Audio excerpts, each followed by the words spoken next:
आज के आंध्र प्रदेश में तिरुतणी में 5 सितंबर 1888 को सर्वपल्ली एस राधाकृष्णन ने इस घर में पहली बार आंखें खोली थी। उन दिनों ये मद्रास प्रांत का हिस्सा था। तिरुतणी में ही शुरुआती पढ़ाई के बाद चेन्नई के क्रिश्चियन कॉलेज से उन्होंने फिलॉसफी में एमए किया। वैसे भारतीय दर्शन, संस्कृति और वैदिक ज्ञान में उनकी बचपन से ही दिलचस्पी थी। 1909 में चेन्नई के प्रेसिडेंसी कॉलेज में वो दर्शन शास्त्र के प्राध्यापक थे।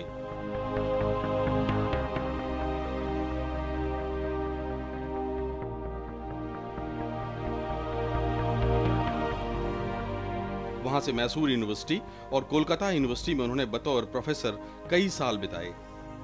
इस दौरान दुनिया भर में उनके ज्ञान का डंका बजा।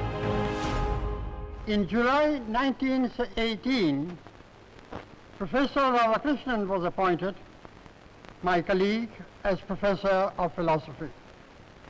And it was a very great acquisition to the Philosophy Department of Mysore University.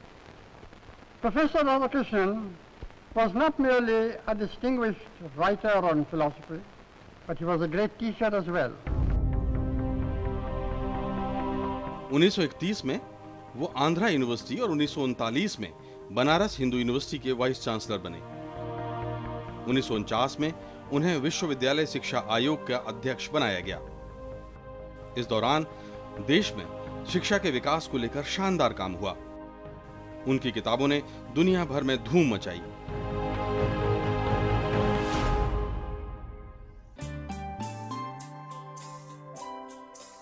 इसके बाद डॉक्टर राधाकृष्णन की जिंदगी में जबरदस्त मोड़ आया। उन्हें सोवियत संघ में भारत का राजदूत बनाकर भेजा गया और जब लौटे तो सारे देश ने उन्हें पहले उपराष्ट्रपति के रूप में देखा। 10 साल वो इस पद पर रहे। इस दौरान संसद के दूसरे सदन के रूप में राज्यसभा ने जन्म लिया। 10 साल तक वो राज्यसभा के सभापति रहे। 1954 में उन्हें भारत रत्न से सम्मानित किया गया। 1962 में वो भारत के दूसरे राष्ट्रपति चुने गए।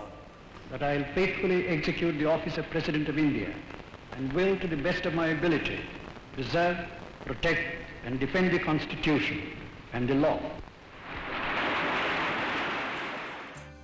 एक शिक्षक को इस तरह का सम्मान सिर्फ भारत में ही संभव है।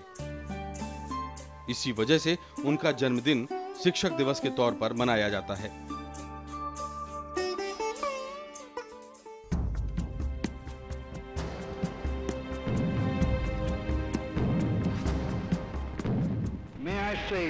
दो बार उपराष्ट्रपति और फिर राष्ट्रपति, सर्वपल्ली राधाकृष्णन का ये एक ऐसा रिकॉर्ड है जो शायद ही कभी टूटे। And devote the few years left to me to their service. दुनिया भर में उन्हें सम्मान मिला और उन्होंने भारत का नाम रोशन किया।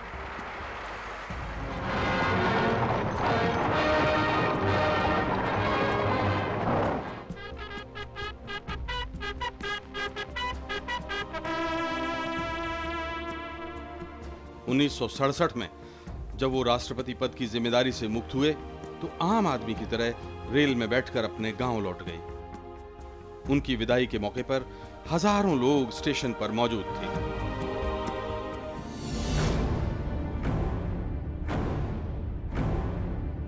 सत्रह अप्रैल 1975 को उन्होंने बीमारी की वजह से हमेशा के लिए विदा ली। My whole attempt in my pretty long life, in my writings, speeches and works, was to promote the unity of the world on the basis of mind and spirit.